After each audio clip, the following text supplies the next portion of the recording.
morning to all. Bodo News 24 आव नोंथांमोनखौ बरायबाय। आं नोंथांमोननि एंकर एस आरो दिनैनि फुंबिलिनि खौरांखौ आं नोंथांमोननि सिगाङाव फरायथिनो लादों। आसा खालामो नोंथांमोना खौरांखौ जोबजासे खोनासंगोन।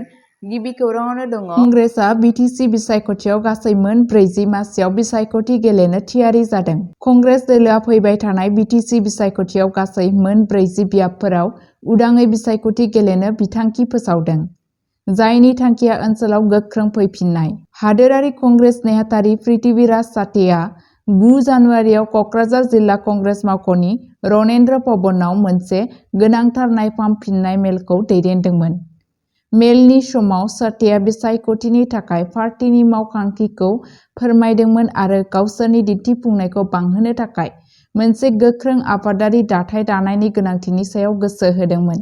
पार्टीनि सोद्रोमाफोरजों रायज्लायनायाव साथेआ रोखा खालामदोंमोन दि कंग्रेसआ रावबो गुबुन राजखान्थि दोलोजों गोरोबथा खालामनाय नङा। बेनि सोलायै भट होग्राफोरजों सोमोन्दो लाखिनो थाखाय बिसोरनि गुदि थाखोनि नुजाथिनायखौ गोख्रों खालामनायाव गोसो होनाय जागोन। बिथाङा आथिखालनि खुंथायनि सायाव थाबथानाय समायखिरा लानाय आरो थाबथानाय जौगाथायनि थाखाय बिटिआरआव बांलांनाय रायजो राजानि गोजोननाय गैयैखौ नोजोर होदोंमोन। साथेआ फोथायनाय फोरमायदोंमोन दि बेयो कंग्रेसनो बिसायख'थियाव रायजो राजानि फोथायनायाव आरो मदद मोननो थाखाय मोनसे मख'जाथाव खाबु होगोन। नैथि खौराङावनो दङ। आसामनि गिबि मन्थ्रिया 4500 फरायसालि फोरोंगिरिफोरनि थाखाय थिसनथाय फोसावदों। आसाम चिफ मिनिस्टार हिमन्त बिश्व शर्माया 2026 मायथाइसिम 1.5 लाख सोरखारि साख्रि होनायनि रायजो सोरखारनि थांखिनि बाहागो महरै लवार प्राइमारि एलपि आरो गोजौ गुदि इउपि फरायसालिफोरनि थाखाय 4500 फोरोंगिरि थिसननायनि फोसावदों। बे मासिफोरनि थाखाय आर'जलाइखौ 15 फेब्रुआरिनिफ्राय 31 मार्चसिम मावख'आरि गुदि सोलोंथाइ बिथोनगिरि DEE वेबसाइटनि गेजेरजों नाजावनाय जागोन। वेबसाइटनि मुङानो जाबाय dee.com।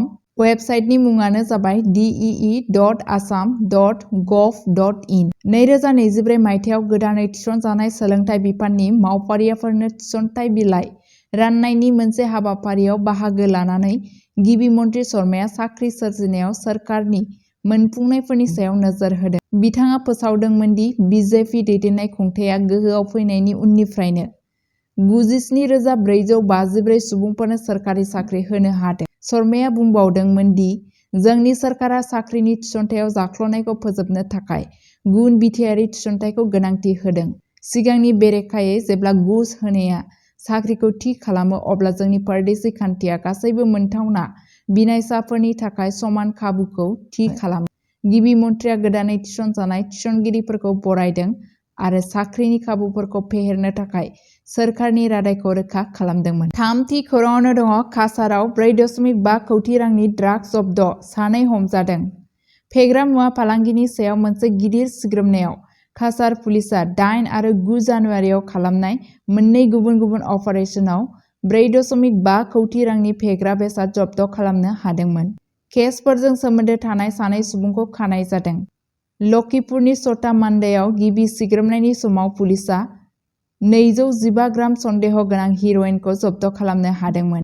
जायनि बेसेना आयेन बेरेखा हाथायाव 1.5 कौटिसो रां जागौमोन। सासे सुबुंखौ हमनो हानाय जादों। जिरिकाटआव नैथि अपारेशनाव पुलिसआ 10,000 याबा टेब्लेटफोर जब्द खालामनो हादों। जायनि बेसेना 3 कौटि रां जागोन होनना साननाय जादों। सिग्रोमनाय समाव गुबुन सासे सन्देह गोनां सुबुंखौ हमनो हादों। सानैबो सुबुङा दा पुलिसनि जिम्मायाव दं। बड' निउज 24 खौ नायनायनि थाखाय साबायखर। सानफ्रोमबो बड'लेण्ड आरो बिनि बायजोनि खौरां आरो आपडेटनि थाखाय बड' निउज 24 चेनेलखौ अन्नानै नोंथांमोना साबस्क्राइब खालामनानै ला आरो लोगोफोरनोबो शेयार खालामनानै हो। गोजोन्थों।